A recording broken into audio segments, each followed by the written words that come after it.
last link. I can't find it.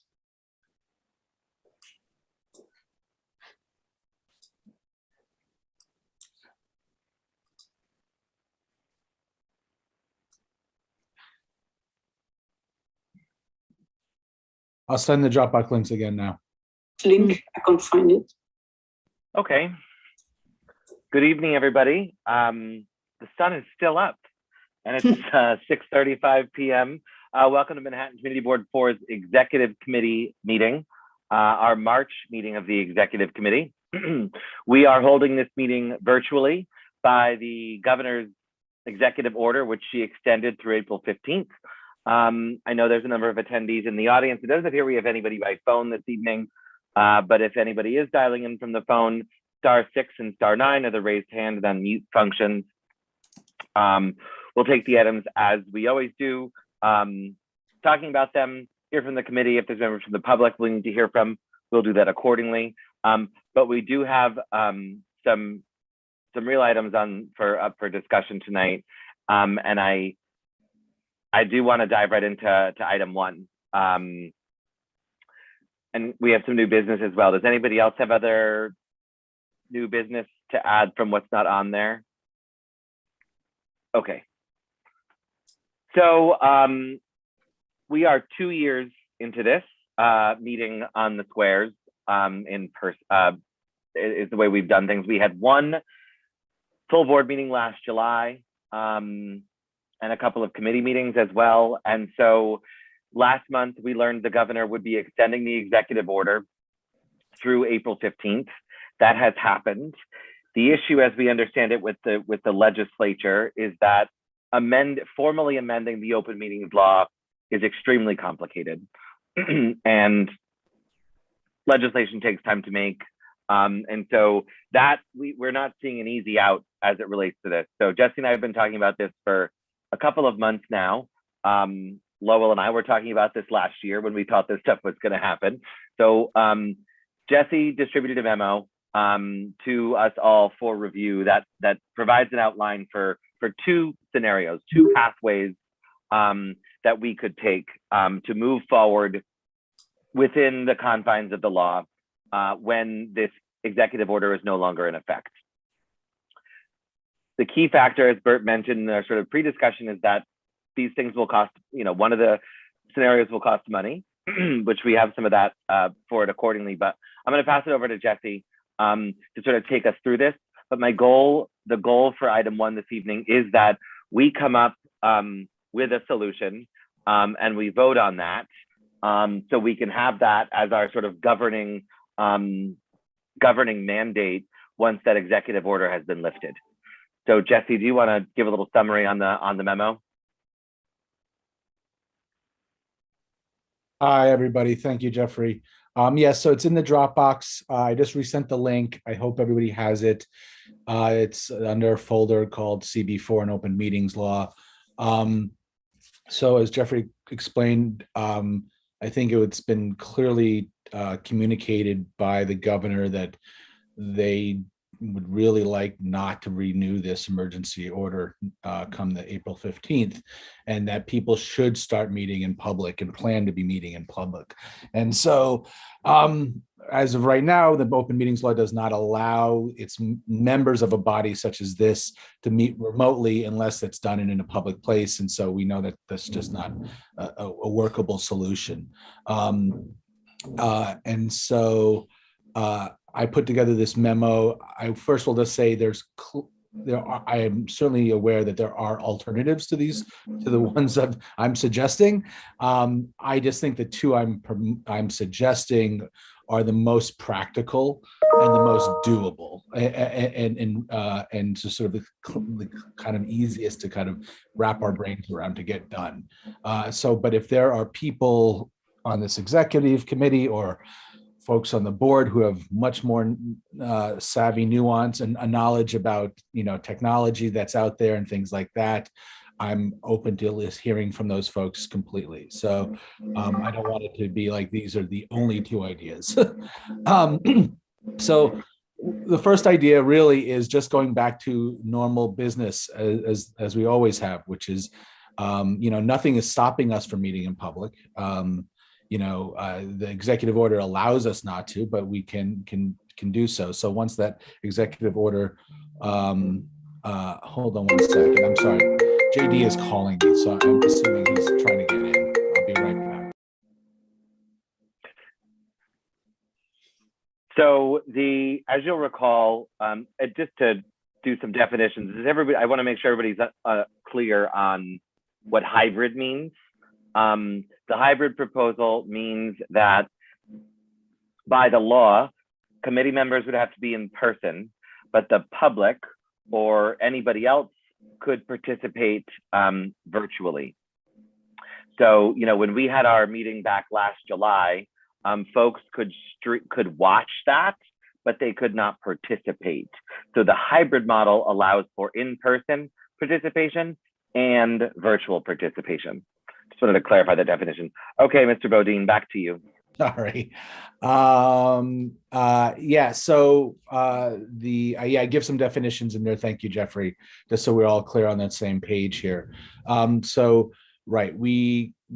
The emergency order is lifted in the middle of the month. There's no change to the open meetings law. We go back to our normal standard way of meeting in different locations, in person, with really no hybrid option for the public or for participants.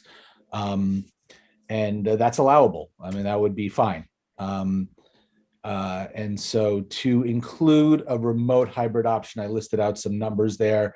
Again, have not done too much more research. I've started to reach out to a couple other organizations that I know have done it. Beta NYC under Gail's office has done some streaming and some hybrid versions of community board meetings in the past to see if the price is what the price that we're getting from our vendor currently is sort of in the ballpark, but I believe it is. And this is a vendor that a number of the Manhattan community boards use to either live stream their meetings or have on occasion have done a hybrid type of format. But as you can see, the cost of doing that for every committee is pretty astronomical and racks up very quickly.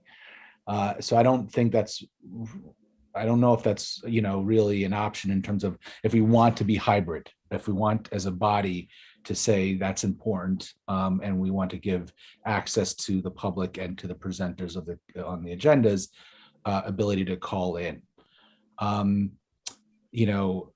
We do have some technology. We were able to buy our own technology right before all of this happened. And then Gail Brewer's office purchased some technology for every Manhattan community board.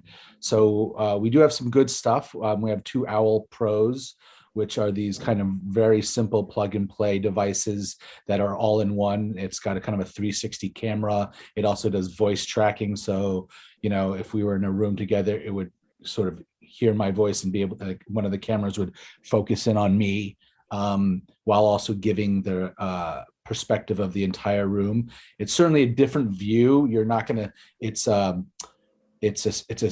particular type of view. You have multiple screens happening at once. So it might not be to everybody's liking. That rolls into the other idea, which is what a number of the other boards have done did prior to having to when they were having to go kind of half hybrid, half in person kind of thing, was to run their committee meetings out of their district offices. And so that would really limit the number of people coming to these meetings in person. It would be the committee. And while technically we would be saying it's open to the public, we would clearly be, having a limited amount of folks, a number of members of the public and attendees, of presenters. So I'm trying to look for JD and I don't see him. But that's another option. So we were thinking that we could do that in our district office. We have a sort of a big open main area. I don't think the conference room is big enough to, I think, fit a committee comfortably, even without kind of social distancing issues. But I do think the main area of the office could do that. And we do have the technology to set up the cameras. We have the laptop, we have a projector, we have a screen. So it's a possibility. What that would mean is that all of the committees need to meet there. That again, it would require you all to be there in person as the law would require it. But we would then try to kind of recommend and kind of come up with a set of scenario systems that would suggest and folks use the hybrid option to call in from the public. And I think we would probably want to do kind of a reservation, people having to sign up if they want to come in person and things like that. This is just for committees. This is not full board. I want to be clear. We're not trying to jam in a full board into our office space. We certainly have big open spaces for that, but I don't think those big open spaces, I think some of us can remember last year that when a committee wise, that was not a very productive space to try to hold a in-person committee meeting. So that is kind of the two options. The hybrid district office idea would also require, I want to be very frank, would require more participation in setting up those meetings and helping begin those meetings from the committee members. I think we would need to appoint someone from each of the committees to help kind of turn on the systems and make sure everything's running. Why I say that is because we could do it where try to have our staff. The problem is that the staff is not going to be able to stay all the way through the meeting. So either we want them on the meeting remotely and running the hybrid version of the meeting, bringing people over, managing any Q&A, all of that kind of thing. Or you want them, or we can have them at the beginning of the meeting, set it up, and then leave, like they would normally do in the old, sort of the original time. I'm not going to be able to get the staff to stay in person at the office to the end of the meeting. So you're going to need someone to kind of like turn on the lights, that kind of stuff. The other, and the benefit of, I will say, the only other benefit of that idea is obviously it does allow for hybrid, right? It does gives the public hybrid, but eventually, when the open meetings law does change, and it allows you members to call in remotely, it also sets us up in that department, because we will not be set up for that if we do our traditional meetings with no resources to go hybrid. If any of this makes sense, I hope it does.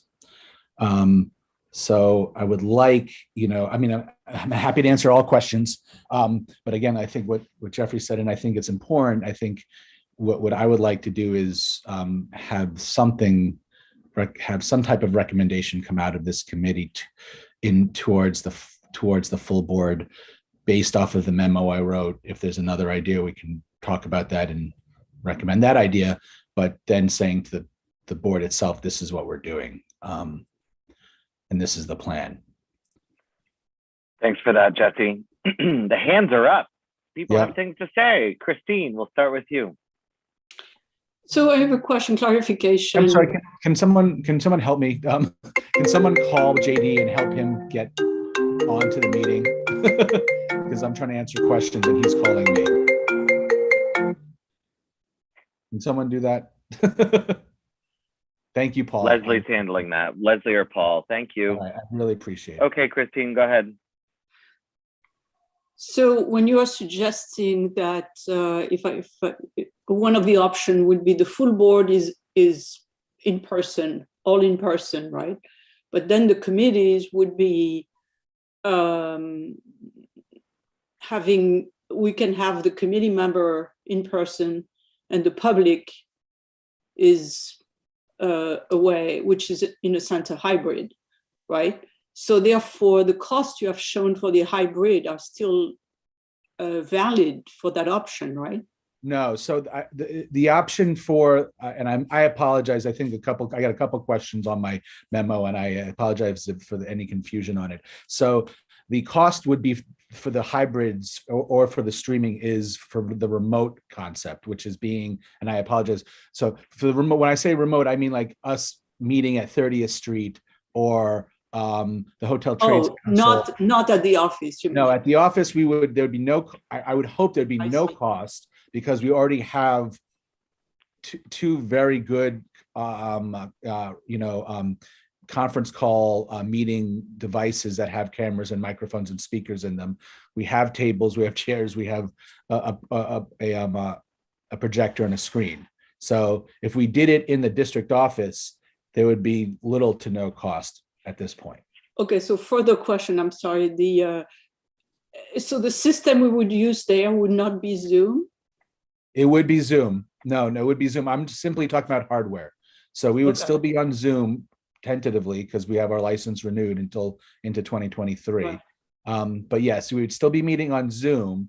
But I'm just talking about the hardware that we would need to have cameras.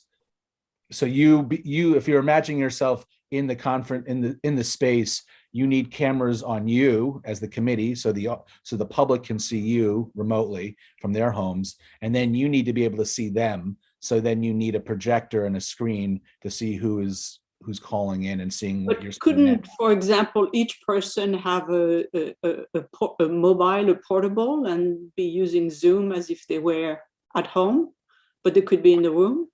The issue with that, yeah, you would have so many you would have so much reverb off of that. Okay. You know, like how when you call in and no, I got it. Right. Yeah, you know. All right, thank you, Marty. Sorry, JD. I apologize. I was just in the middle of presenting, so I couldn't. And you got on, JD. Welcome. Yeah. And your name is Leslie, which is great. So we'll call him LB. Now you got two of me, Christine. What could be better? Oh, don't go there. Dr. DeCat, on the question. A question. You said somewhere that that there would be a change in the open meetings law permitting panelists, community board members to be remote. When is that expected to happen, and what does that mean? I as Jeffrey said at the beginning, we don't know.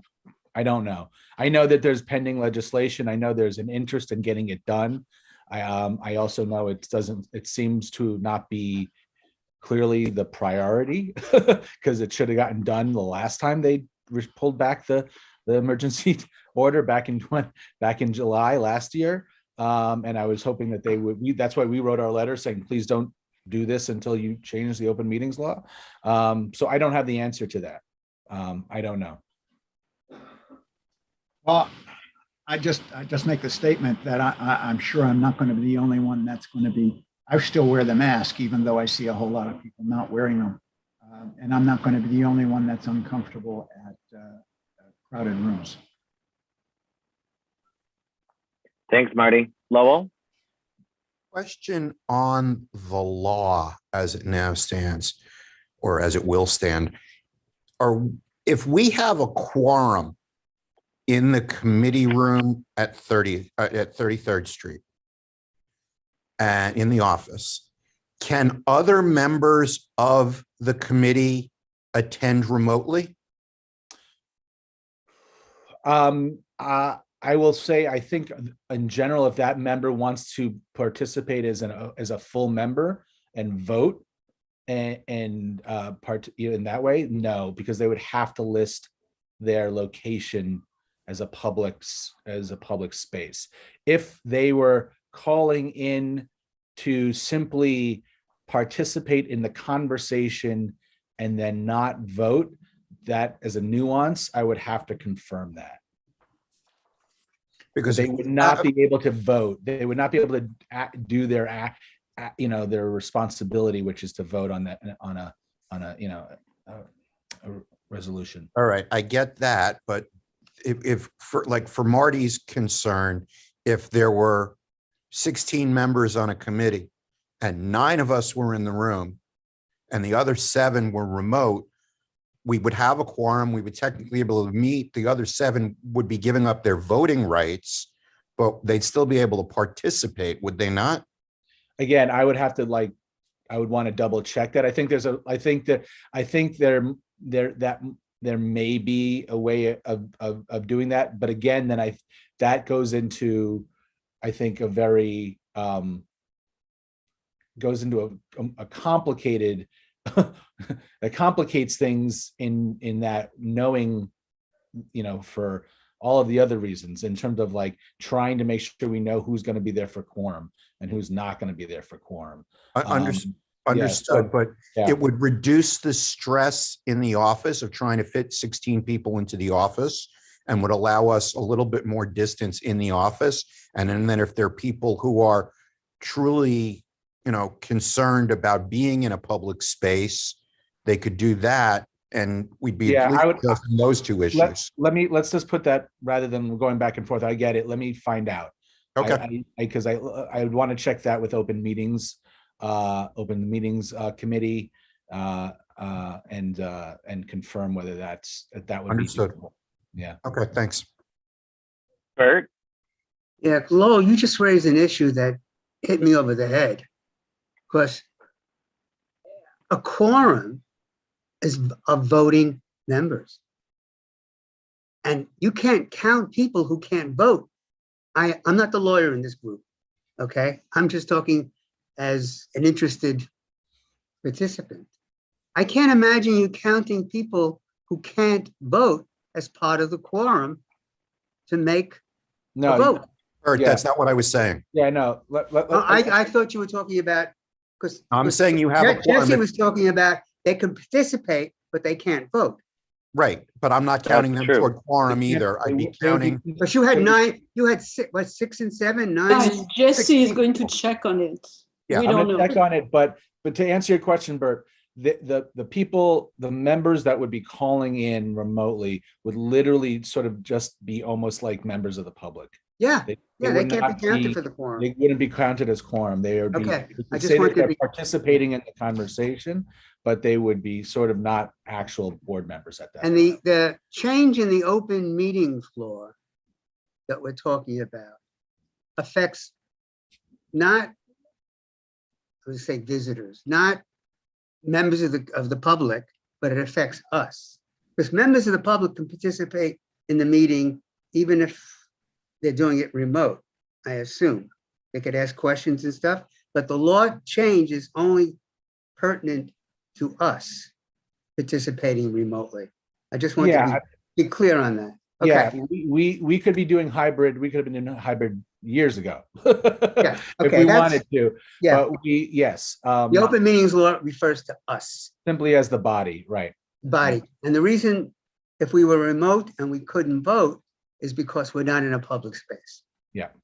Okay, I just want to be clear on that. Yeah. There are, because I've come across in other organizations struggling with the same issues that we are. There are spaces out there, and I don't know how big they are, because I was dealing with this in a group that only has maybe 30, 35 people at a meeting, that have the capability, and you rent the space from them, rather than going to the Trades Council and bringing all your equipment with you. And I don't know if that would be cheaper. It might be something to look into, but as it stands now, with the costs, if we just would to bring equipment to someplace else, that's exorbitant. I mean, in terms of our minuscule budget, we can't afford it as it stands right now. I guess way I'm looking at it right now, unless we come up with something else. No, don't we have- would have to advocate a lot. Right, we don't have the money. Right. And you know, there have been times where boards have received money for that, but it is, to my understanding, it's been streaming, which is not what we're asking for. We're asking for. And the money is usually one shot. It's Yeah, not I mean- ongoing. It's not ongoing. It's nothing. Yeah, we that would you use it can for the project full that we're 1 gonna have year. it next year. That's and true. continue the same situation.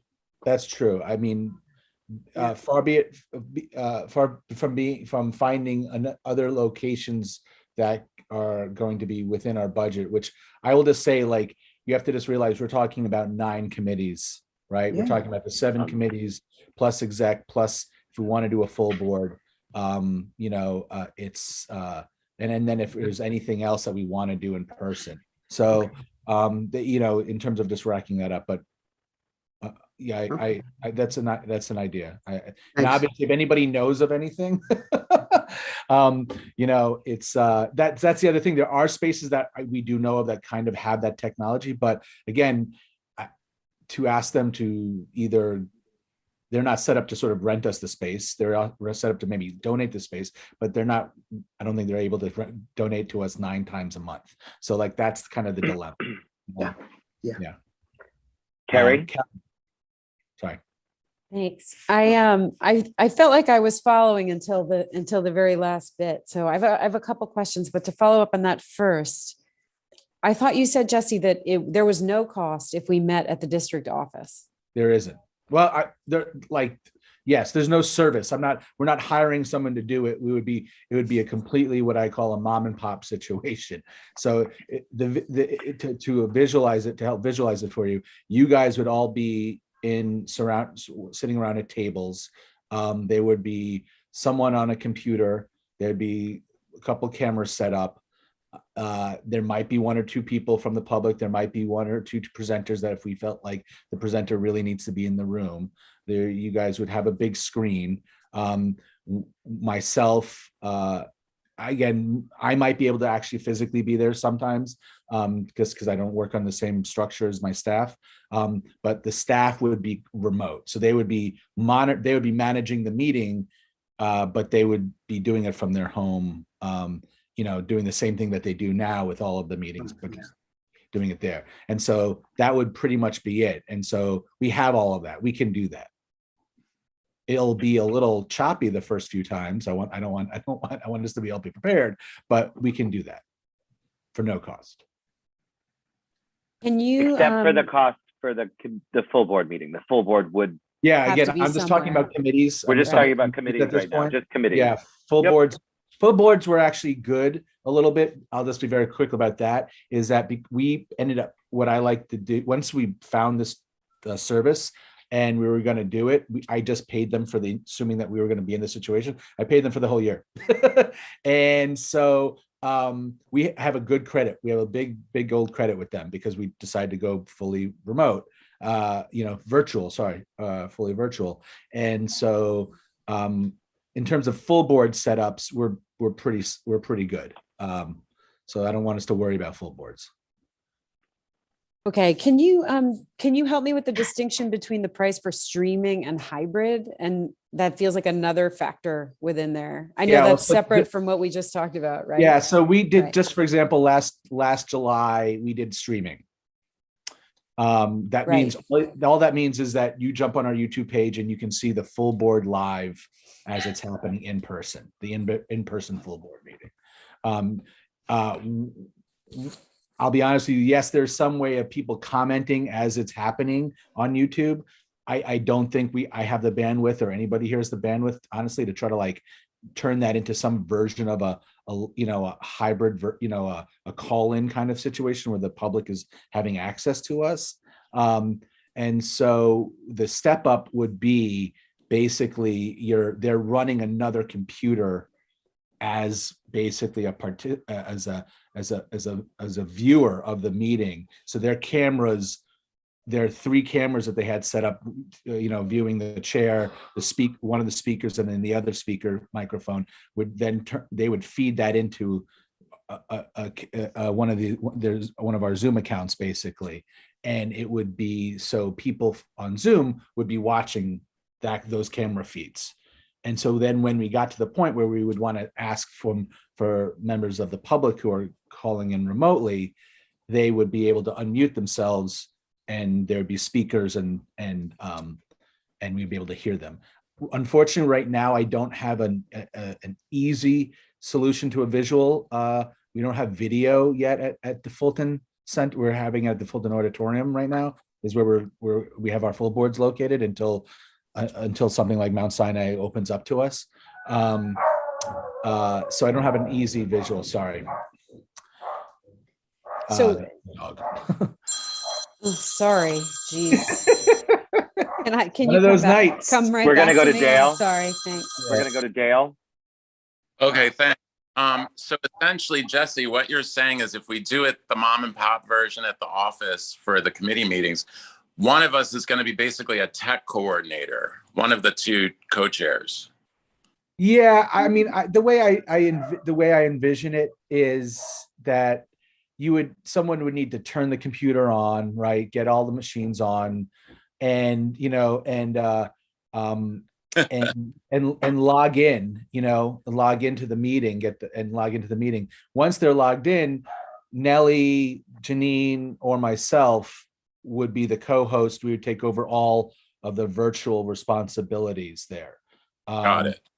I will say clearly we know that there's technical difficulties, right? We've all, JD couldn't get on today, like things like that. Yeah. It's going to be an imperfect system. So, but yeah, there would be some of that. And listen, our office, I just want to be clear too, right now, we're looking for long-term space. So that's going to change hopefully in 2023 too. So we'll have to learn all of this a little bit in a new location. I think it'll be a better location. I will say that because we're building it around this concept rather than kind of making it into it, jamming it into it now. And so, but right now the building, in some good ways, the building that we're in right now has extremely tight security systems. So it's not, but we're going to have to get you guys all access keys and things like that to get into it and be able to get into the room and start the meeting. So that's going to be a little bit of a process as well. Yeah. On the legislative front, I mean, the governor is out saying her administration's in support of these, transparent governance legislation that's moving forward, but, could be 6 months, could be a year or more. And then there are spaces that exist that could, I recognize what Jesse said about the challenges of like getting somebody to cough up, like donate a high-tech conference room with enough capacity 10 times a month. But they are out there, and some of our well-heeled, even when we went on the tour of the Hudson Yards buildings, I think they had a couple of these conference rooms that had that capability. I guess the other thing is, like we have a very vocal disability advocate who comes to our committee regularly, and she is, she makes really good points about access, and I appreciate that. That said, like before we were on Zoom, people had access to our meetings by, sending. We often read letters or statements aloud from the public who wanted that to be heard. Maybe there are some other technical means to get public interaction. It may not be interactive, but like people can send voice notes. People can do 2-minute video testimony and send it to the committee, and they can just play it, as a kind of bridge solution until we get to like full hybrid. I think there might be some some jerry-rigged, versions to get people to be slightly more interactive. They could listen and ask questions, sending questions live via voice note or a video recording to like one of the to whoever's running the meeting, something along those lines, just so people feel that they have access to the meeting without having to show up. So just real quickly, because I want to be responsive to everything. So, I'm if someone has an idea of who to go to and talk to, I'm fine. I was not going to sort of take it up, make those moves in terms of like, right. We have Related, we have Google, we've got Brookfield, we've got all these players in there that got spaces and things like that. If we want to do that, we can certainly try to pound the pavement and try to get that. Again, they're not all going to be equal. It's not, I just want to be clear, like, even just finding committee space, I can't find a space, 9 times out of the month for all of our committees in one location either. That's why we're sort of spread over everywhere. So I just want to be clear that when that happens, some committees are going to be meeting in maybe better, more suitable spaces than other spaces, that kind of thing. And I will say the other idea about Dale is that's why I said at the beginning, there's like a lot of different little ways of doing this and options.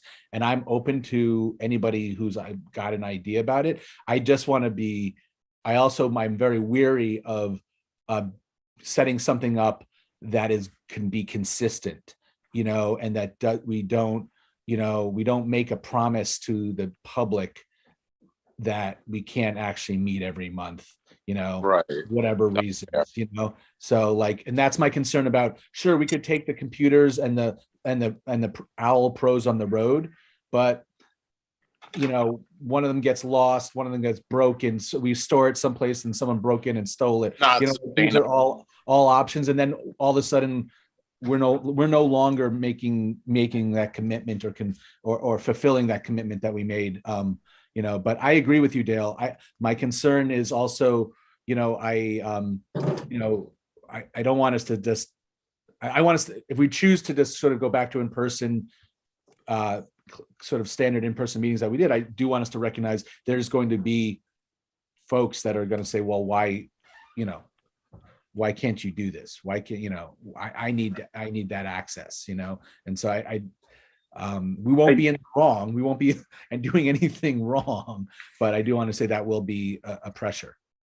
Just 2 points. I want to be conscious of time, and also like the staff could spend hours researching possibilities for what we could do. I think the question before us is, what is the most effective and efficient thing that we can do with the resources that we have? So if somebody has a specific direction or company we should approach, that's worth hearing about. Dale, did you have anything else? No, I'm done. Thank you. We'll go back to Carrie. I apologize for that. Yeah, I know I may know the answer to this, but I'm going to ask it anyway. If we are at the district office in a hybrid model, can you then ask everybody to wear masks, Jesse? No. Because because it was lifted by the governor and the mayor's orders is what happened. That, and once we're calling that space a public space that the member of the public has a right to go into, it's a right? It's not, they choose to go into a restaurant, they choose to go to an office building to have a meeting, but it's a right to come to a public meeting and come to it. Can I ask the members of the board members to respect each other and put on masks?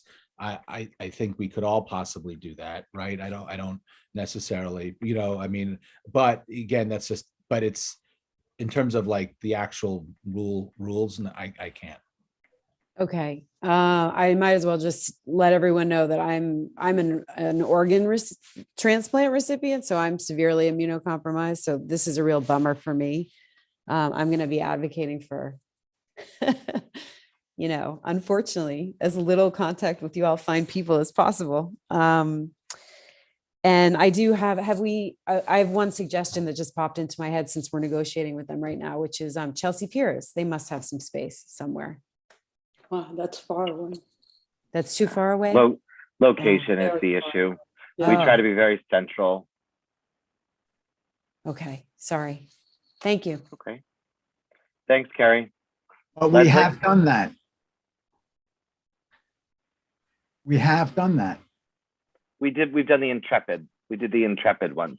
We did the conference room at the Waterfront Parks and Environment Committee. Highline, you were at the Highline, Marty. Oh, it was at the Whitney, but it was the same idea. It was that far south. Again, it's not necessarily the space, it's the tech around it. I can get us spaces, you know. Yeah. Leslie? Just a few questions. One, are we avoiding any position or commentary in this letter on purpose? Like this is just, you know what I mean? Like we have no opinion. I know we sent that previous letter a while back, months ago. I mean, that letter was. What? This So is there's not no a letter, there's no Yeah. letter on this. This is the Oh, I'm decision sorry. that we This- are going to make for the community board. Yeah, The it's a one that I'm memo. reading, where's it going to? The one I'm reading that Jesse wrote? The memo is to, Oh, to us. to you all. Oh, It's to great. you all tonight, but I mean, I would like what Okay. to be happening is what I think would be the most appropriate is after this conversation is to be able to say that you guys, we've had this conversation and we think we should go in direction A or B or C, whatever it may be. And that's what we're recommending as a body. So with that recommendation, Jesse, or that letter you envision, is that going to incorporate a position?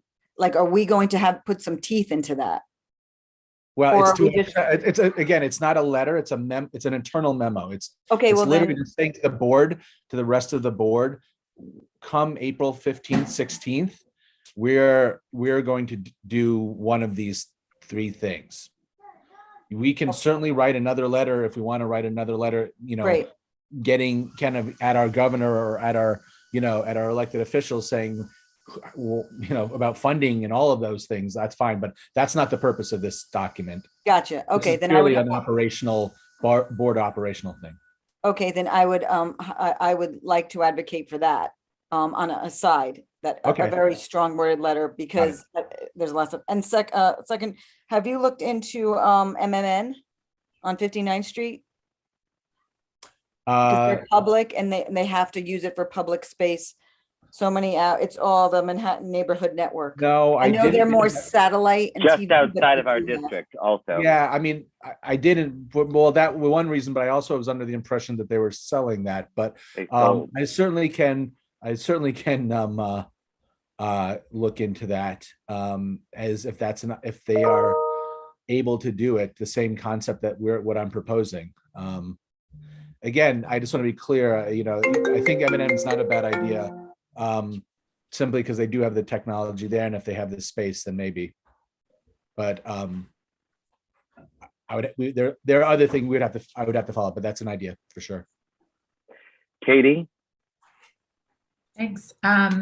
So it's sort of following up on a similar idea. I really, and I think what Dale mentioned earlier about accessibility is really important. And so if we could find a space where we could have people come to our committee meetings, I mean, I think it's still important that we have them hybrid, but if we can find a space that's more accessible and bigger than our own office, I think that would be great. And I would be happy to help make some phone calls, but I wanted to find out from you, Jesse, and this goes to what you just said, Jeff, Reed, that doesn't matter, like, must the space be in our district?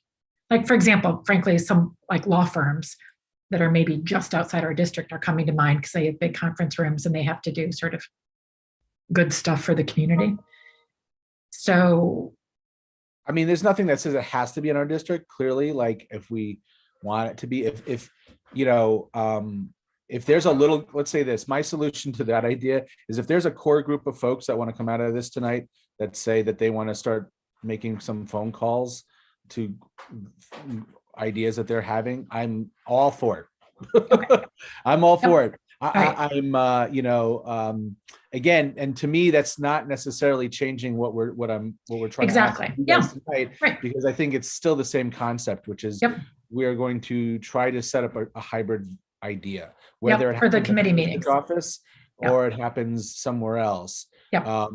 You know, I do think there's a lot of other things that have to happen in those spaces to make them workable for us and say that they actually are public spaces and meeting and everything. So we'll have to meet, get each of those as they come.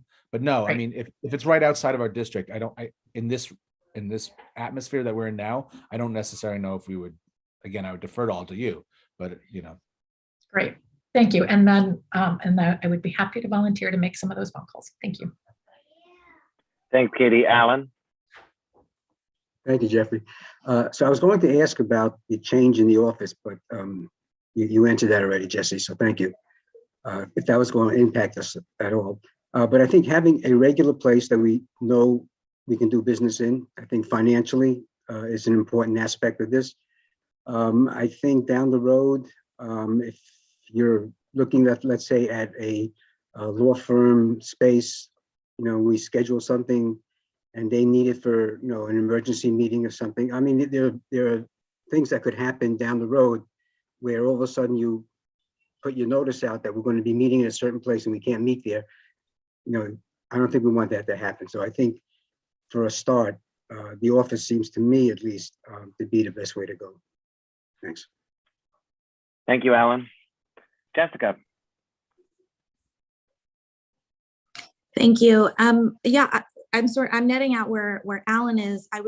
My recommendation, and you guys know I've taken meetings from every borough and every mode of transportation. So I am not super excited to have to be pinned down at one place before 6:30 on the dot before a meeting starts. But I think that prioritizing accessibility while also creating a less dense environment for people who are perhaps uncomfortable being around others over the short term would be my recommendation, i.e. meaning at the district office with the hybrid option, committing to do that between now and summer, allowing us also the opportunity to figure out if as chairs or people on our committees can maintain or manage this responsibility, but really with the goal of prioritizing access, and also use this as an opportunity to actually track how many people are participating online when offered the option to do so or would prefer to be in person. Because while I think some of us have had experiences where we feel like online is great, it really reduces the burden for participation. I think some people feel like that's not true, and that being in person really does enhance attendance as well as, the nature of the dialogue. And so I would propose that we commit to a pilot through the end of, we take a break in August. We have 1 month off. So I would propose that for the next 4 months, we be in person at the district office while we continue to press on legislation. I liked a lot of Dale's suggestions about coming up with other ways, though, Jesse, I hear your concern, but maybe we can also use that 4 month period to really determine what are other ways that people could meaningfully engage and participate in this, new whatever world this is, hybrid world. Thanks, Jessica. JD? Yeah, thank you. And stop me if this has already been raised, but I want to express my concern along with Marty and Carrie about this. As you know, we met in June or July. Right after that, there was an increase in the spread of the virus. I think we're again being put in that position. If we do have to meet in person, I would suggest to Jesse, if possible, that you contact the the borough president's office, the council there. I think we should be allowed to set our own standards or rules for the meeting. There's nothing in the charter that prohibits us from doing that. For instance, we can say, okay, you have to sit 6 feet apart. You have to wear a mask. I think we should think about, see if we can impose some kind of protocol to protect people who come to that meeting. I don't see why we should not be allowed to do that. Jesse is. Yeah, I mean, we can certainly go back and have these conversations and kind of pin them down more, but I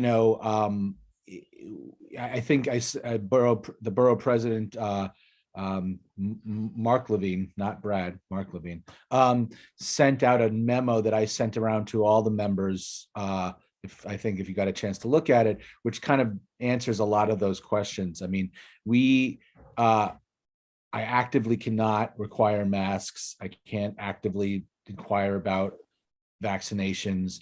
I can follow CDC guidelines around distancing, but CDC guidelines is based around vaccinations, which I cannot ask about. So, and if CDC guidelines says if you're vaccinated and boosted, there doesn't really need to be any distancing, and someone comes in and wants to stand right next to me, and I have to assume that they are vaccinated, but I cannot ask that question. There might be some things we can do. I think the other issue, obviously, again, and this is where going to about spaces, is the building that we are in doesn't require you to wear a mask. So even if I could say to someone, you guys have to wear a mask in the meeting, the elevators, the hallways, all of that, I can't make the space do something that they're not required to do. But I'm happy to continue to explore what we possibly could do. And I do think we can say, to my knowledge, and I have to, I will have to get do my super due diligence on this. But if we're saying that we are limiting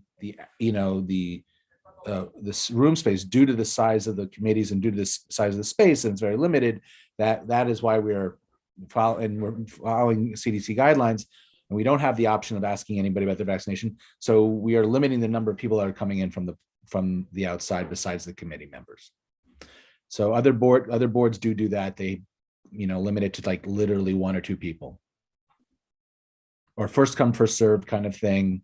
Or some of them have actually delayed, kind of like you show up at 6:30, you show up at 6:45, everybody gets their 15 minutes. I will say I'm watching Dale, and Dale's out on the street, and that's a public place. So if you all wanted just to walk around on the streets, and we could just say you're all between 30th Street and 35th Street, between 8th Avenue and 11th, and you're just all walking around and just do that for 2 hours, I think that's legal. Just saying. Only if you guarantee the weather. That's funny. I'm just saying that's a public space, and we could just say Dale is on 35th Street somewhere. Oh, West 35th Anyway, Street. I'm sorry. I know it's late. I'll Christine. So Christine, and then I'm going to make a comment. Then I want to figure out if we have a resolution on this. Unfortunately, we have to come up with a resolution on this. Christine. So, it seems to me that we don't have a lot of options there, even though you have explored a bunch of options. It looks like we have, doing it at the office. If we can find a location, that would be great, and have just a committee at the office and people online. It's going to be the best possible way, considering all the other aspects. I wanted to raise 2 concerns that we should be, that do not contradict what I was saying, but we need to be aware of them. One is running a meeting for a chair with a mask is nearly impossible. We tried to do it last year, and I had to remove the mask because nobody could understand anything. Okay, so whoever is speaking at the meeting cannot possibly have the mask all the time. It's very, very difficult. And then second, I just attended a hybrid meeting, and I was remote. The other people were in the room. And indeed, the people in the room were talking to each other. And for the people which are remote, it was impossible to understand anything. So it's going to require a lot of discipline of the committee if we want to have other people understanding what's going on and not talking over each other, etc., which you naturally do when you are together, So those 2 things we're going to have to keep in mind and figure a protocol to manage. But thank you, Jesse, for all the work.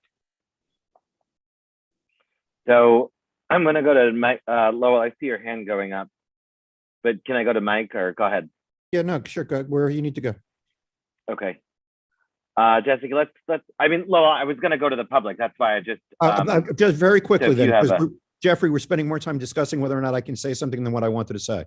Sorry, go ahead. If we keep this in the district office and we allow it only for committee, for board members, although we can't enforce a mandate, we can probably circulate something among the board and say, hey, there's some of your fellow board members without identifying anyone who are concerned about the spread of the virus for health reasons or other reasons.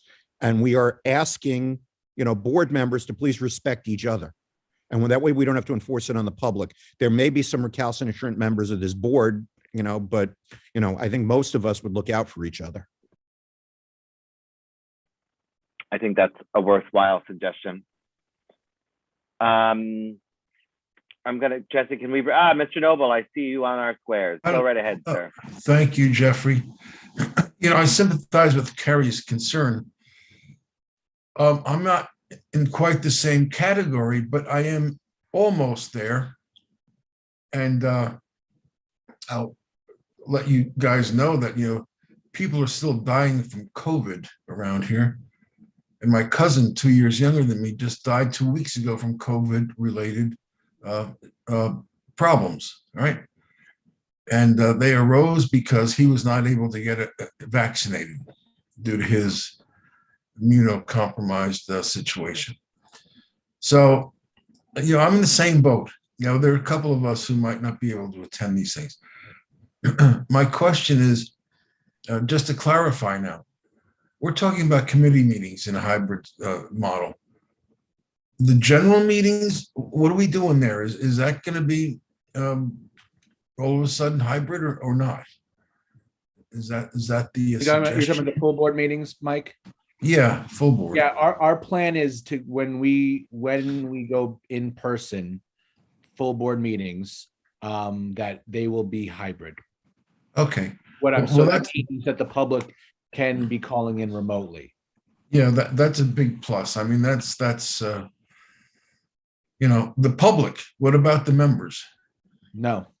The No. same rule applies for the members for full board meetings or other committee meetings. So there will never be the option for a member to be remote until the open meetings law gets amended. Right. And that is something that can be spurred along the more vocal we get, I guess, right? Mm-hmm. All right. Okay, thanks. Thank you, Mike. Thanks, Mike. So unfortunately, we find ourselves between a rock and a very hard place. There's somebody still in the participant. Oh, yeah. Sorry, a new hand just went up. I didn't realize that. Sorry, if we could bring David over. Thank you, Christine.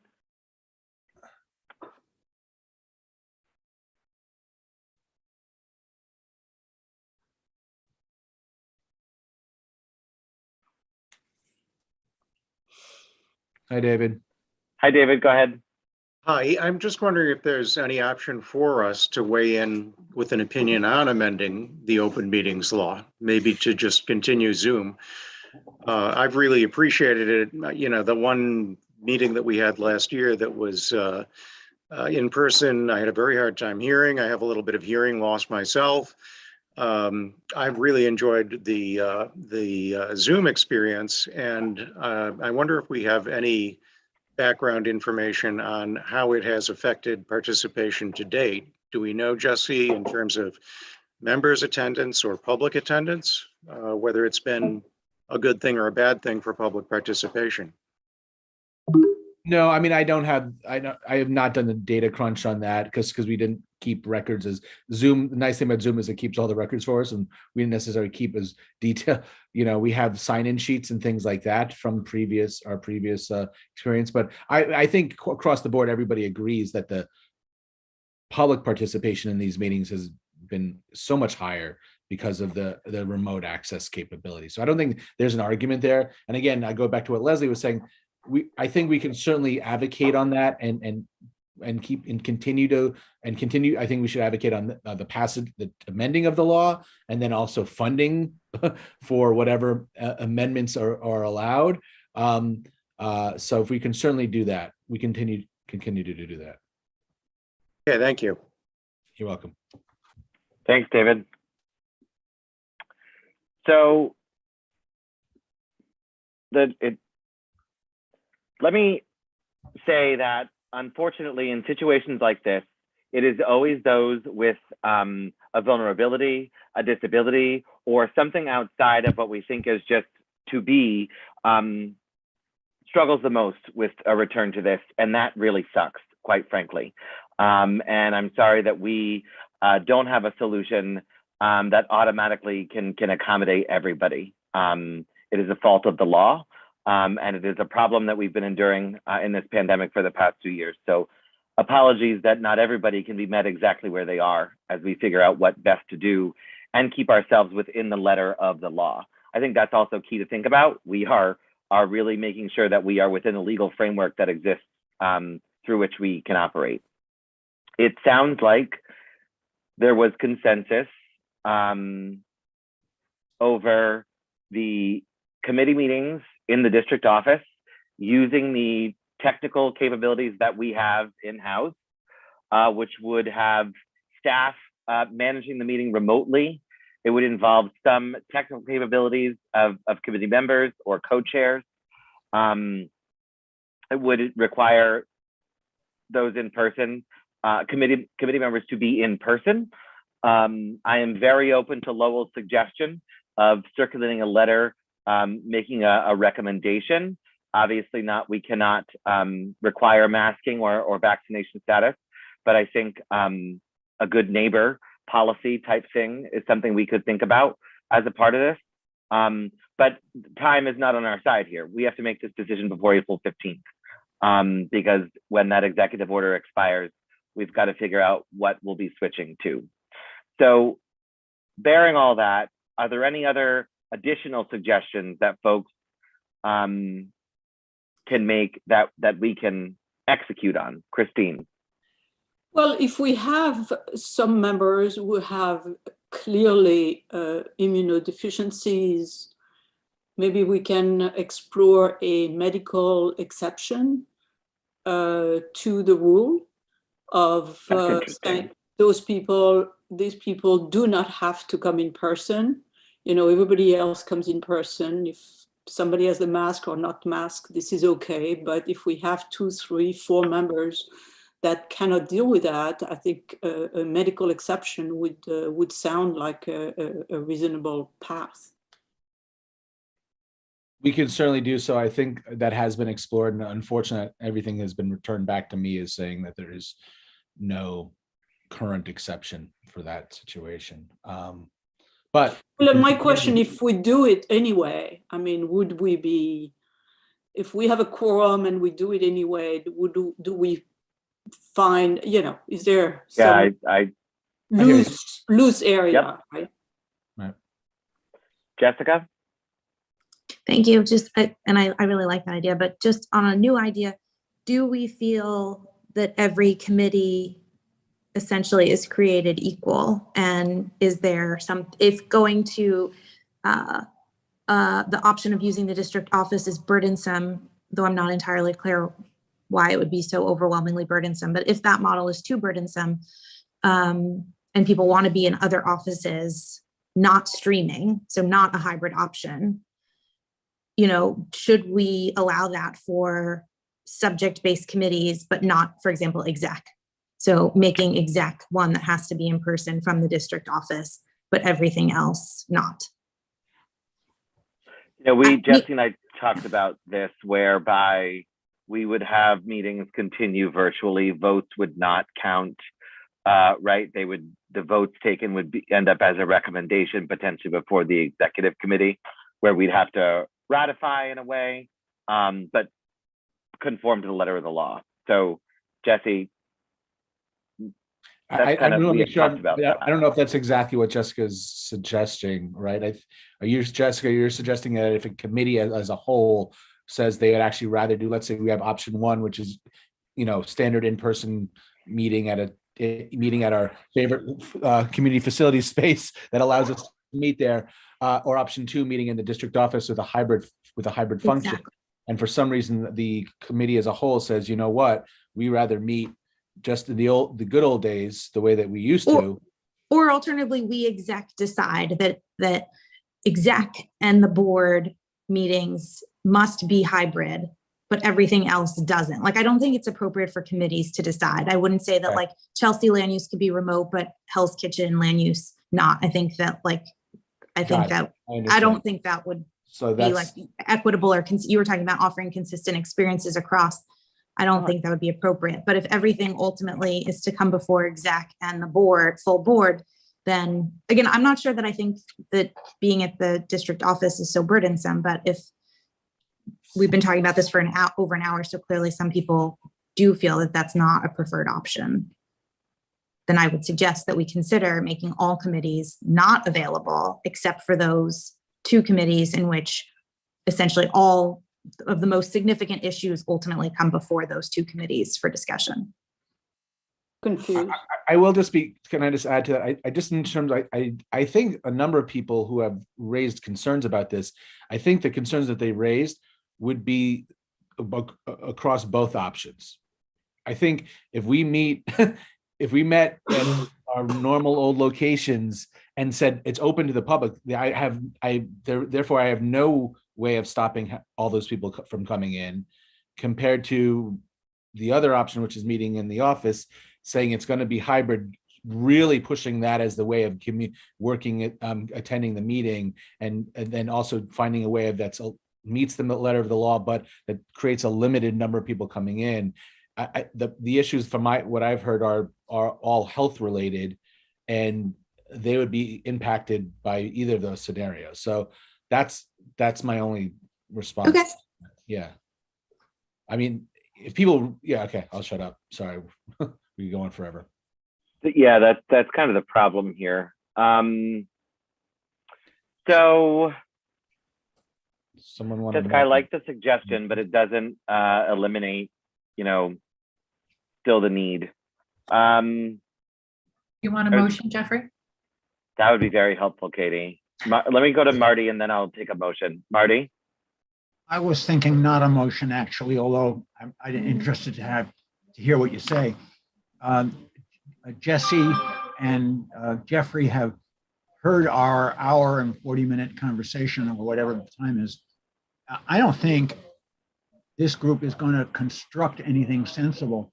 And I would recommend that the 2 of you, or the 3 of you, whatever you choose, write a document, not with options, and float it and see what happens. There are the nuances that of folks like me who don't feel comfortable going to open meetings that you have to deal with. There is the technology, there is the money. That's a really complex thing to put into a motion, all due respect to you, Katie. And I'm suggesting it's like send it back to committee. We don't have the time. I mean, I know, that's the issue. The executive order does not get renewed in the middle of the month. Chelsea land use has to meet on the 18th. Transportation has to meet the Wednesday after that. Housing has to meet the Thursday after that. So why I brought this to you guys was because I didn't want to make decisions for everybody, but if we want that to happen, we can do so. I get you don't have the time, but we've heard this discussion and it needs to be synthesized. But I would just say, do it, and I'll suffer whatever the hell you decide. And I'll make my decision as to where I go or don't go. Yeah. I think I just think, as in my opinion, the board as a whole would appreciate that exec thought about a decision, spent some time talking about this, and came up with a rational recommendation. It can be changed in 2 months when everything changes again, but at least what Jessica mentioned is that let's just say to the summer, here's the plan, here's what we're going to do, and how we're going to, And what I heard is that we have a hybrid. First of all, the full boards are all in person, right? Second, the committee meetings are in hybrid mode, with the committee members being at the office and the public being permitted to come to the office with very strict limitations. And then most of the public member being online and participating online. And I think that's what we heard is the most reasonable approach considering. Christine, I think also full board was also hybrid. Full board, No. right? Full board is also No. hybrid. Yes. Yeah, Yes, we're full only board, talking yes. about location differences. Oh, okay, all right. But so, okay, so that's what we heard is the most viable. There's a and- motion. Yeah, I'm going to short circuit this. I move that we adopt what Christine just said Yes. with me the too. following conditions: that it's temporary, as Jessica suggested earlier, and that we circulate a memo to the board with a good neighbor policy, and that if any board members, if any board members are not comfortable, that they participate hybrid, but understanding that they're going to lose their ability to vote. And Is can there a I add, second? can I Oh, sorry, add Carrie. one thing? I just want to I think you add, can if I say can, to, that we continue to press on the open meetings law. That was amendment. my second motion. Yeah, that's going to be a separate Okay, factor, right? We'll keep this square to board operations separate from board advocacy and policy. I think you is can there a- say it, Katie, yes. Sorry, something. Katie. Go ahead, Katie.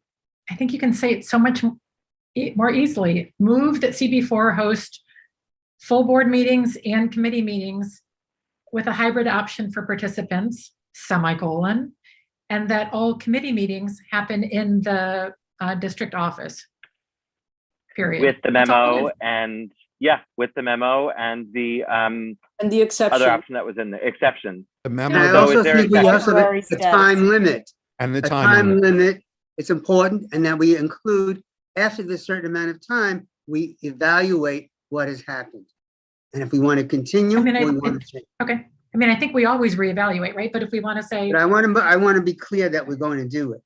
So Lowell has the original motion. Lowell, I think all the suggestions keep us within your motion. Yes, Do I don't you think agree? anyone, yeah, I don't think anyone has said anything different. So is there a second on the motion? I second. Excellent. Thank you, everybody. JD, question on the motion. No, I support the motion. I just wondered if we could add that the CDC still recommends that people wear masks. If we could emphasize that this is still up in the air when we recommend that everybody does, if we can add some facts to it to support that recommendation. Thank you for that. I think that's good direction for the good neighbor memo that we would circulate to the board members. So, I don't think that changes the motion at all either. right. Leslie, question on the motion. Thank you. Okay. Any objections? Abstentions? Marty, that's an abstention. Okay, present, not eligible. And so with that, the remaining members are all in favor of the motion as presented. Okay, Jesse, we have direction. Thank you very much, Executive. Thank you, everybody. Really appreciate Really appreciate the it. diligence and the discussion. Leslie, I'll make the second motion, as Carrie was saying, right, Carrie? So I'll make the second motion. If we could do an exec letter, then advocating for a certain position on this, talking to Brad's office. Brad evidently has had 2 or 3 bills on this. so Leslie, this is Brad has multiple bills on it. There's Yep. discussion on both sides, like whether they go as far as they need to. Is it initial touch? We could spend another hour on this. So where does this go to then, Jeffrey, as far as? that's exactly, that's what I'm Okay. saying. So I don't know, but I think that I would entertain it as a specific topic at the next meeting. If we circulate the pieces of legislation, perhaps we bring in somebody from Brad and Dick or Linda's office, right? And we can hear from them about it. I think we could see what the disability folks have to say on it. I'm not saying we shouldn't write a letter right away about it. I unfortunately don't think it's a quick letter.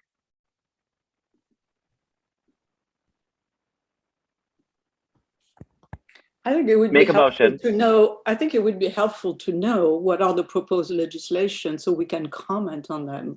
Because if we just sent a letter saying we want to continue to do remote, they have heard that. This is no news. So I think it would be more valuable if we took what Jeffrey is suggesting, which is to look at the legislation and commit that next exec, we will take it up.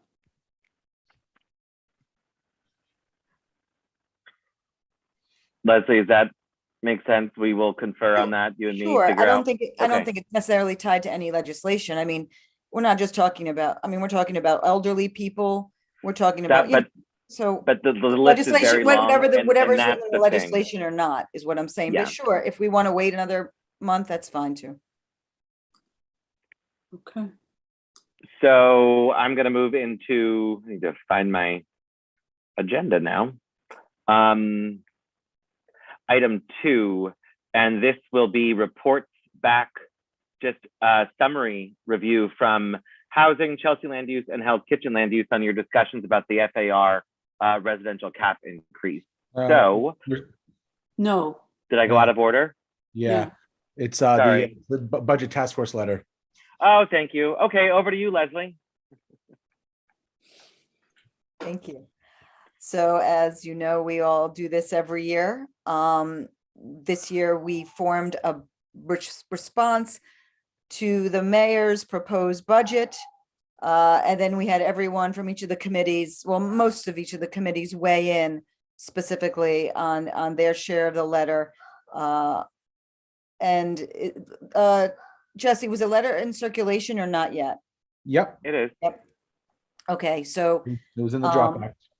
I think everyone, transportation, I know education, the heavy hitters weighed in on it, and we made edits according to their priorities. We did have a lot of wins, as you got, I don't know if I shouldn't say a lot. We did have some good wins, mostly in the housing category. And also we are requesting some clarifications on those perceived wins or stated wins. And that's it. I guess this will go for full board. This is a letter that comes out of exec and goes to full board. Yep, you got it. Any questions on the budget, on the response, on the budget task force letter response to the mayor's preliminary budget? Okay, I'll take a motion to adopt. Bert, is there a second? Second. Carrie, thank you, Lowell. Any objections? Abstentions? Present, not eligible? Okay, the letter is adopted. Thank you, Leslie. Yes, thank you for all that work. And it is, thank you for pointing out those wins too, because they were long sought and important to acknowledge. So thank you for that. And we can go over the wins and more, when we go to full board, we can specifically pull out those wins. Exactly. Pull out the old PowerPoint, Jeffrey. Okay. Item 3, which I thought was item 2, which is reports back from the 3 committees that took up the lift in residential FAR cap in the state. This came out of exec last month. It was brought to full board. It was then referred back to Chelsea Land Use, Hell's Kitchen Land Use, and Housing. And so the point of this evening's discussion is a summary from each committee and very brief high-level reactions. So I see Paul first in my squares. Paul or JD, do you want to give the summary for Hell's Kitchen Land Use? Paul led the discussion. I think it was there was comments from both angles, but I'll let Paul go ahead. Thanks, JD. Paul? Yeah, I think that overall my sentiment is, and I circulated a note to the chairs of all the committees about feedback from Hell's Kitchen Land Use, similarly for Chelsea Land Use, is that there is a overriding fear that if the cap is lifted, or if the state, rather, I'm going to phrase this correctly, if the state allows the city to raise the cap, because the state action would not actually raise the cap, it would allow the city to raise the cap. And the overall fear is that the city wouldn't do enough to protect the communities and neighborhoods against overdevelopment. And that sort of fed into a lot of the conversations we had about whether or not additional FAR would be available for affordable housing, whether or not there would be height restrictions, whether or not the areas that we want to protect would be adequately protected. So my feeling on this is that in 3 days we're going to know for certain whether or not this cap is going to be able to be lifted once the budget passes. All suspicions are that it's not going to make it through the system because both the Senate version and the House version, or the Assembly version of the budget, do not include that language. And the governor is the only one that is currently leaving it in the budget.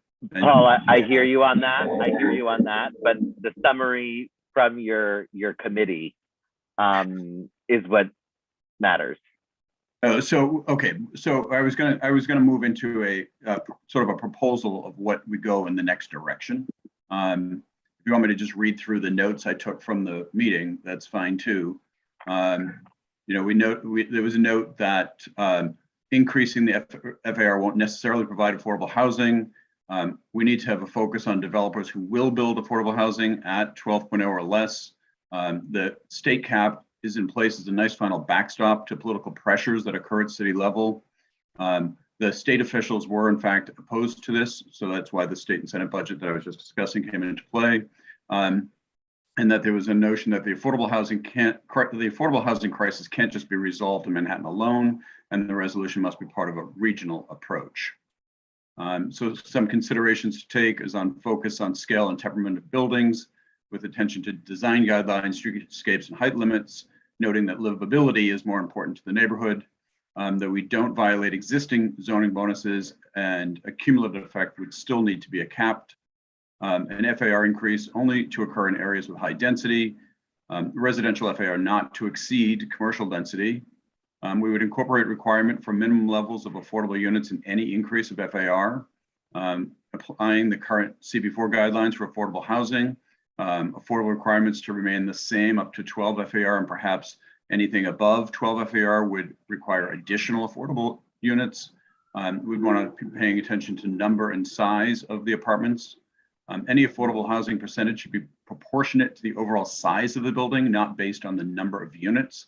So you can't have a building create separate entities for rentals and a separate entity for luxury condos on the top to bypass affordable percentage requirements. Those are the notes from Hell's Kitchen Land Use. Thank you for that, Paul. You want me to read Chelsea Land Use notes while I'm on, just to go right through that? I'm going to pass it to the co-chairs of Chelsea Land Use for that. Jessica or Carrie, anything to share? Sure. So Paul did lead the discussion, so we'll turn it back to him. But I do want to add that I think the two main concern or the points that were I think made most stridently were one, the work to protect the historic and special districts, and that really be emphasized. There's also comments about the backstop that the state provides now, and while local control was beneficial, that kind of changing the locus of power in this city-state real estate environment was very beneficial. So if it is to be removed from the state, but figuring out how to create that kind of protection at the local level to ensure appropriate implementation, and not just simply for the purposes or from the viewpoint of benefiting the developers. And then obviously, and it wouldn't be surprising that the community board feels this way, but that the feedback and input of the community throughout is really paramount, and that we're not really seeing, while it's valuable that we've had 4 committees look at this issue, that there are many others who have opinions on this and who know their streets and their districts well, and that really facilitating a process among the community board, but then more broadly ensuring that the city or wherever this goes to similarly ensures community input, not just in the change, but then obviously in any additional implementation that should happen. But Paul, you did lead the discussion, and so anything to add there, Paul? No, I just want to, yes, there are the historic district protections is really kind of critical in Chelsea. There was a discussion about any affordable, a new component of the discussion on affordable housing is the definition of affordable housing needs to be incorporated. They promoted density near transit sites. Height restrictions came up a couple of times with Chelsea land use versus just FAR issues. There was a notion that tax benefits should be leveraged against developers, not used as incentives for developers with greater returns to the community. And I would echo Jessica's point that really people were just feeling like the community voices need to be much more influential in any changes to the FAR that happen at the city level. Thank you for that. Maria, over to you for housing. Similar to what Paul just actually just shared. And I was just looking over my notes, and the things that stood out, the questions that kept coming up is, how do we ensure affordable housing as part of the equation? Do we lift the cap or no cap at all? Lift the cap or adjust it? And height limits, whether or not there should be. And the thing that came, I would say, and Jessica's here and Katie, they can check me if there's anything to add. The thing that came out the most, I would say, or that most people agreed on, I would say, is that there should be, how do I phrase this? That there should be an adjustment to the cap. I think that's how it's framed. And that home rule really matters, which is what Paul mentioned, and that there should be height limits.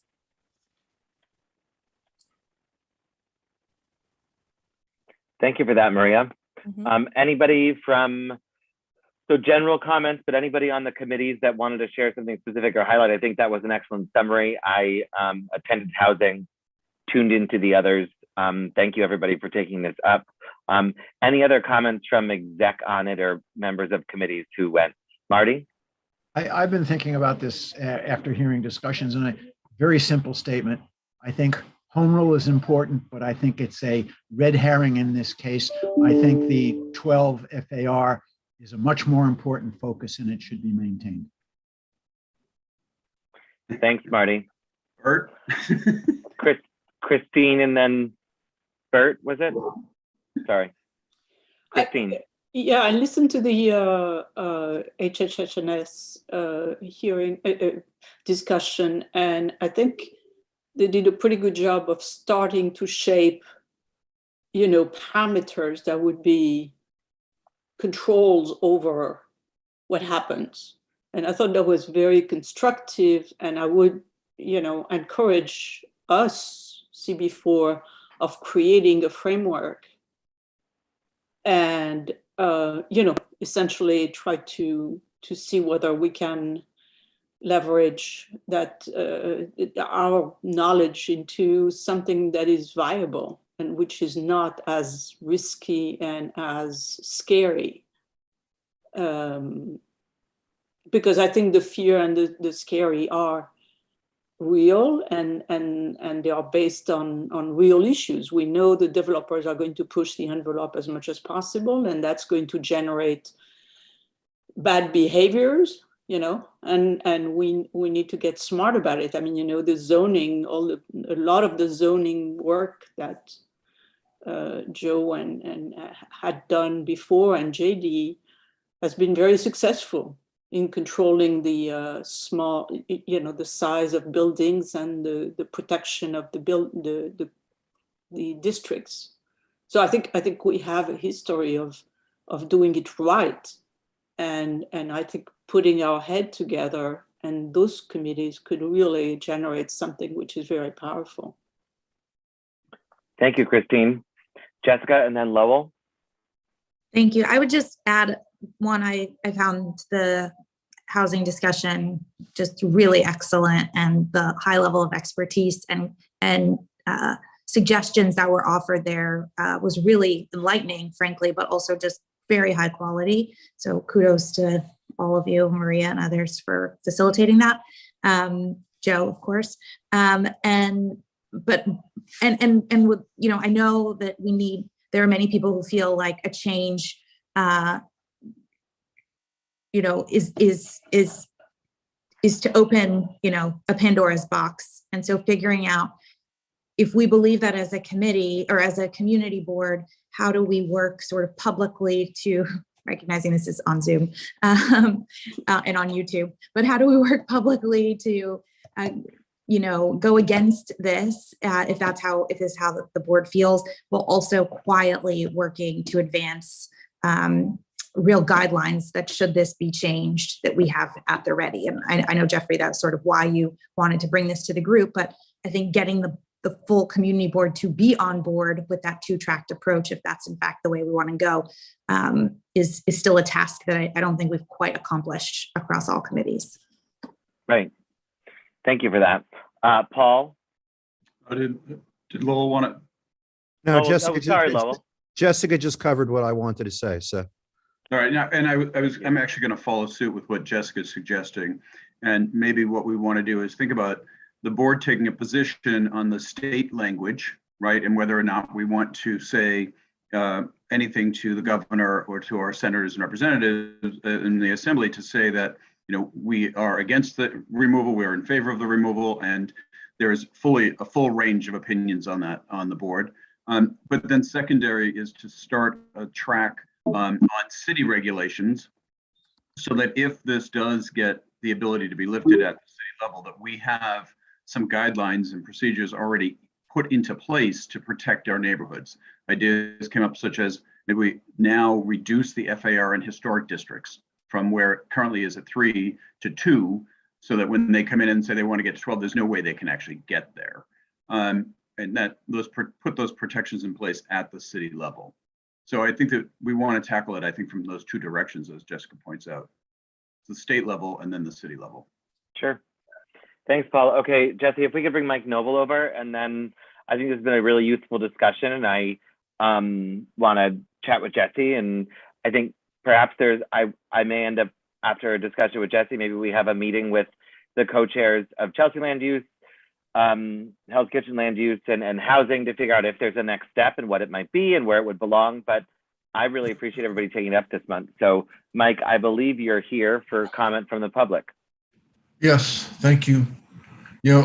Thanks, Paul, for mentioning that we should bifurcate our opinion, state and local. All right.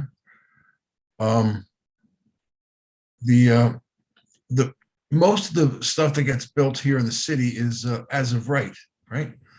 So we're not always going to have the option to weigh in necessarily, right? Right or wrong.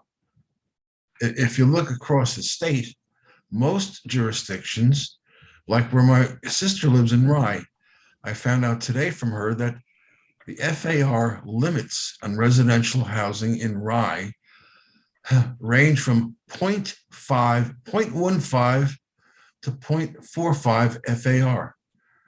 That's an incredible number. And it shows you those people out there simply will not allow a big, tall building to be built in their community. That's not going to be the case here. It's going to be just the opposite. We're going to have developers running in here and picking every available spot to either redevelop or develop, right? Based on this new guideline. So it really's got to be broken out. We've got to announce the fact that we simply should be carved out, right?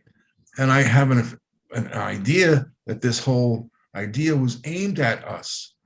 Places like the city, Yonkers, Rochester, Buffalo, places like that, where you could build these massive buildings and get away with it. And I wonder where this idea first came from, right? That's always my question about anything in life. Whether it's who decided to invade the Ukraine, for example, we know that one. Let's stay on topic, Mr. Noble. I'm sorry. I thank you for your comments, and I'm going to bring Jesse. If we could bring over Pam Wolf, please, and David as well.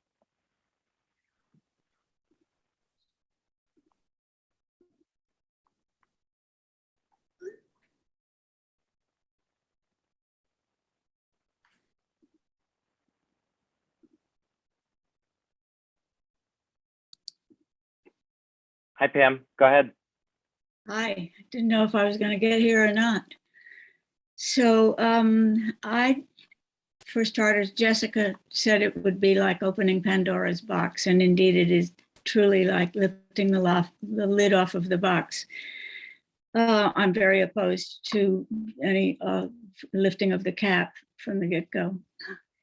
Chelsea, in particular, I know there's a lot of interest in protecting the historic district, but Chelsea is a lot bigger than just its historic district and even the extension of the historic district. We're mostly low rise. It took us, CB4 was in the vanguard of creating the Chelsea zoning plan, however many years ago that was.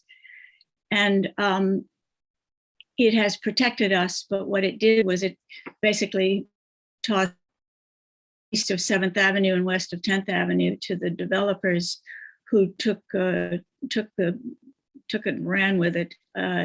We know what we have now on both sides of Chelsea's essentially low-rise neighborhoods. We still have that kind of 1950s feel over here. With the lifting of a cap, even if we have negotiated all sorts of protections for ourselves, it will be a free-for-all, and that terrifies me. I'm very subjective about this. I live right in the middle of it all. Thanks, Pamela. David?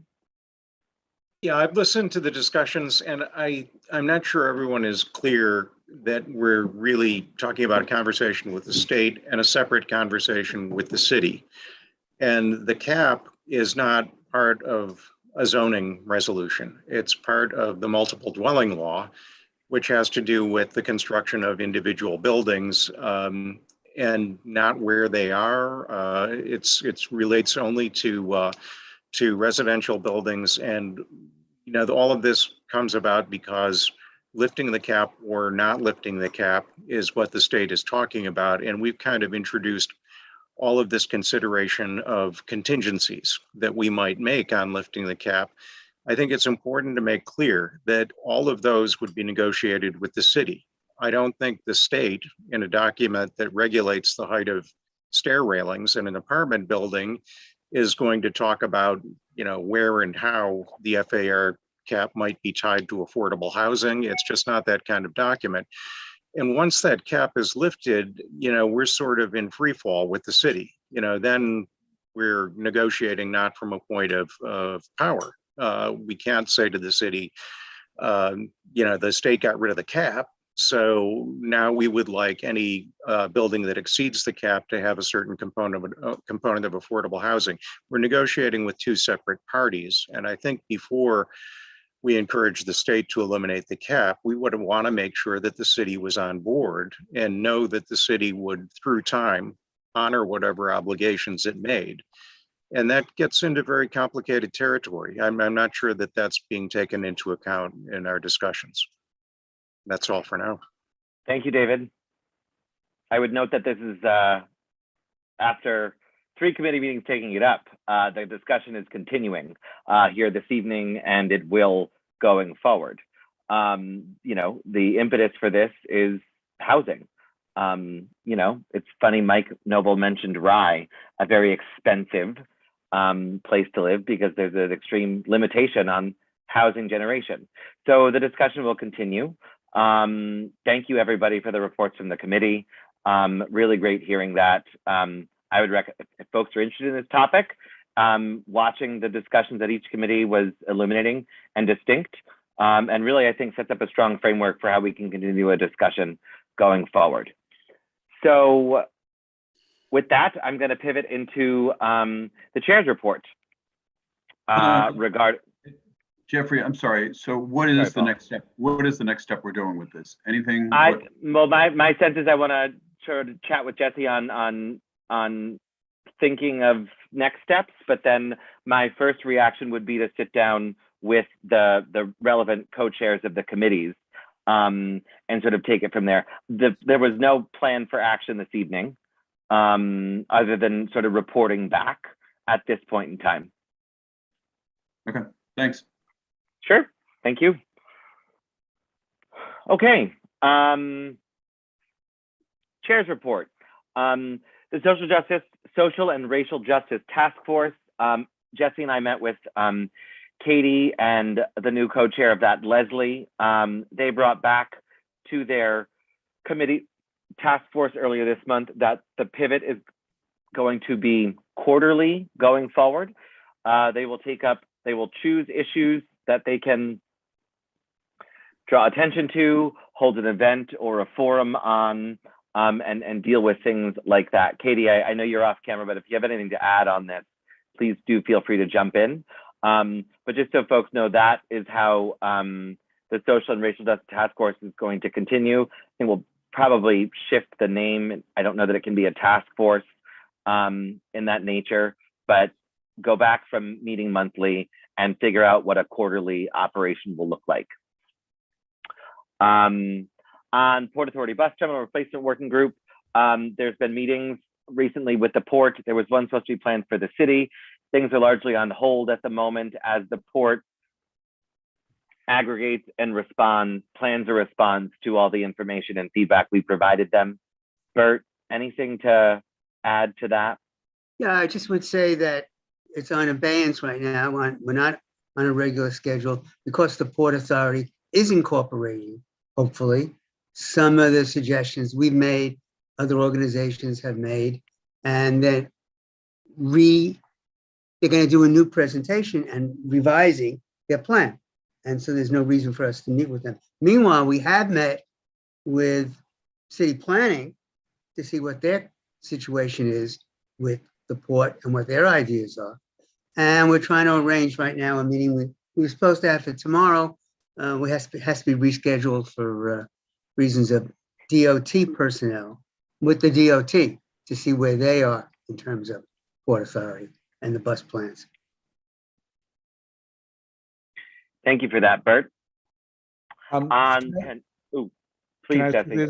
Since we're talking about it and we have everybody here, does the group want to meet the prep meeting that we normally have at 11:30, or are we going to okay with canceling that? Cancel? Okay, great. Thank you. Less meetings. Penn Station Area Working Group, the Community Advisory Council as it relates to the GPP for the area. They just announced a reconvening of the work of the Community Advisory Council on April 28th. You'll recall there was a number of hearings held the end of last year. It's required by law for the state to collect and respond to every comment made. There were thousands of comments. That's one of the reasons it's been a while. So that meeting has now been called for April 28th. So stay tuned next month for more updates on that topic. Sanitation Planning Working Group, you'll recall I announced this back in February. Christine, that group started meeting, I believe, beginning of March. I'm going to pass it over to you for anything to share from them thus far.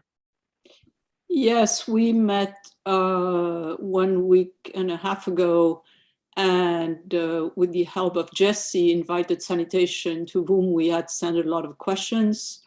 Sanitation responded sometimes to some of the questions, and now we are gearing up to invite DOB, Department of Building, to come to the next meeting. Great. Thank you for that, Christine. Last week, the board was invited to a briefing by the governor's office on their proposed 10-point plan regarding public safety that came out last week. I attended that briefing in a different capacity. The board was invited. It really just, the briefings were meant to bring awareness to their plan, to talk folks through it. I've since been followed up with today with the ask to circulate that plan. I'm going to be chatting with Jesse about this to see if that's appropriate to do, how we might go about that, but just wanted to share that with everybody. I could not attend on behalf of the board for that specific invite, and it was specifically extended the invitation to chairs that sit on a committee that oversee public safety. So the invite went to Joe and Maria, who also had a conflict. So just letting everybody know that that was briefings that were held last week. That is it for my chair's report. I'm talking weird because I'm double checking my list. Yeah, Jesse, so over to you. Hi, everybody. Oh, sorry, hold on. So you have in your Dropbox the full board agenda for next week and the tentative committee schedule. So if everybody could take a look at that. All the committees meet at their regular time. The public hearing, I know it says TBD on the exec agenda. That will be the regular hearing we always hold for the comments to the preliminary budget for the upcoming FY year. So that will be the hearing. We are looking to have Midtown South commanding officer to attend and do what we've always done, and have them sort of give us a brief update on what's going on in the district, public safety wise. I think that's it. Office space update is everything sort of moving along pleasantly. No hiccups, so I'm very happy, but it's still a very long road. Like I mentioned in the previous conversation, the nice things are, I think we're going to have a much larger conference room space with the idea of setting it up to be able to be designed to have this hybrid model meetings in them. Yeah, and so I think that's it. Where is the new location, Jesse? Well, again, it's all tentatively, but it's the Film Center building, 640 9th Avenue. It's 44th and 9th Avenue. It's got a really beautiful landmarked interior lobby.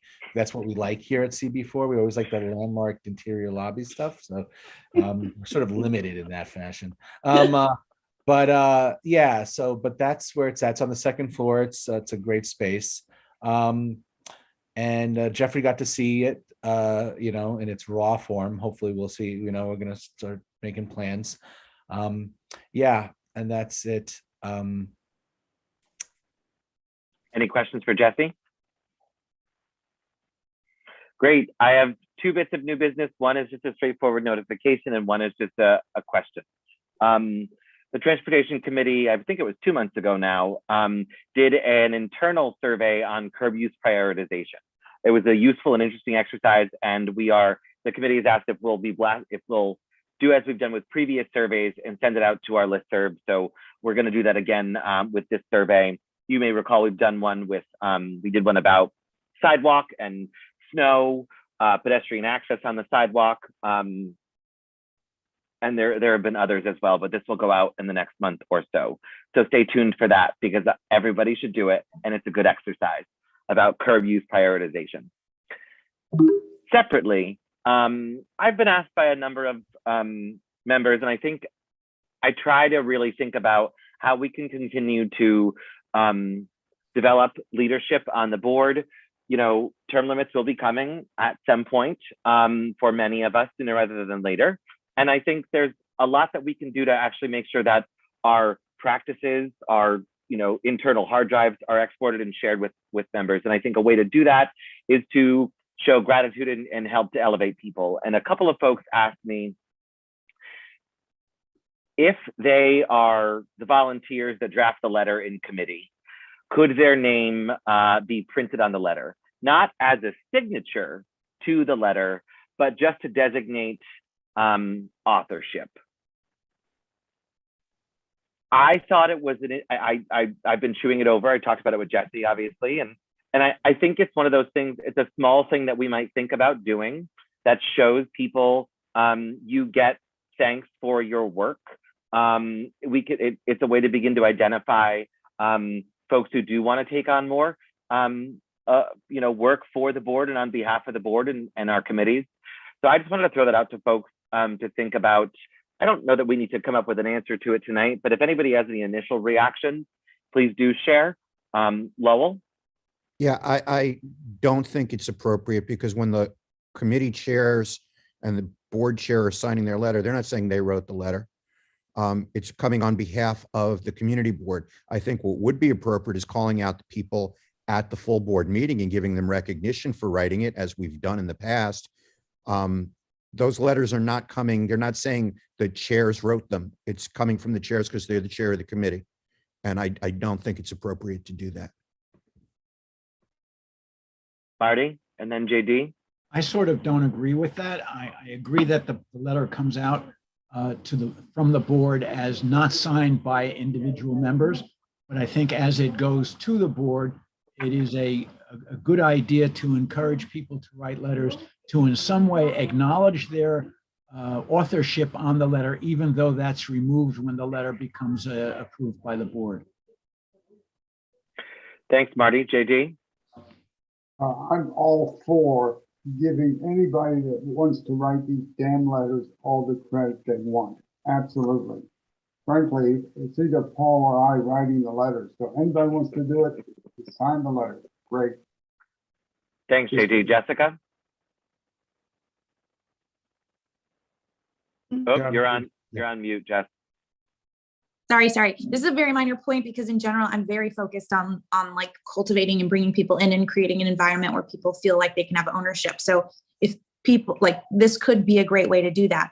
But we'll just say sometimes it can be a little bit complicated in terms of like when someone contributes to a letter and did they really write it? And even though that's like, we shouldn't be planning a policy for the margins, I just think we should all be mindful that as chairs, we might, or some of us as chairs, we might have to like arbiter things like that might get a little hairy. Yeah. Although if we know we're in favor of more inclusivity and more engagement, then we should just know that that's the approach we're going to take even. So just something to keep in mind.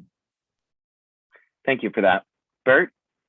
Yeah, I do think people should be acknowledged. All people who participate in the writing of the letters should be acknowledged. I think the question before us is how we go about that acknowledgement. Lowell suggests a shout out, okay, at the full board as we're talking about the letters. I think that might be the best way to go. I don't quite see how it is printing a committee member's name on the letter itself. I don't necessarily agree with that as a way to go. The letters come from the chair of the board and the co-chairs of the committee. And then we say, that was great, so-and-so. You helped write the letter, you wrote the whole letter, but actually, I think no one writes a whole letter by themselves because there's always editing back and forth. There's a lot that goes into a letter, more than one person. Sure. Maria, and then Paul. And no decision on this tonight, but I'm throwing it out there because I've heard about it. And I'm cueing that we have 4 minutes left in this meeting, ladies and gentlemen. So Maria and then Paul. I was gonna suggest or ask maybe having people who contributed in writing the letter on the draft, and then when the final goes out, have that removed. I don't know if somebody else suggested that already. That's a good idea. Thank you. Okay. Paul? Yeah, I'm in support of that idea, Maria, putting the name on the draft. Also, maybe we keep track of meeting attendance. Maybe we can add that onto a meeting attendance list if somebody wrote a letter so we can actually track it amongst the committee. And then I had another idea in terms of Jeffrey sort of mentoring new people is maybe we ask members to chair a meeting on a particular topic. Like I did with the FAR issue, I came to Chelsea Land Use and I basically sort of chaired that portion of the meeting to lead the discussion, take notes, write the correspondence. So maybe we ask some members to sort of chair a segment of a meeting as another way to mentor and train people. That's a good idea. That's useful. Okay, throw an idea out, get good ideas back. Oh, I see a hand in the public. Pamela, is that a new hand? I'm bringing her over now. Oh, okay. And then Mike Noble has. Short and sweet, everybody. Mike is in Ukraine.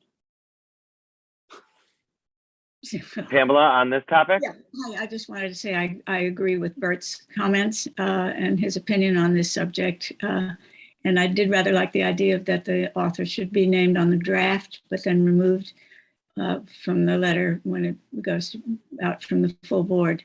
I think that would be appropriate. Thanks. Thanks, Pamela. Mr. Noble, on topic, sir. Oh, really?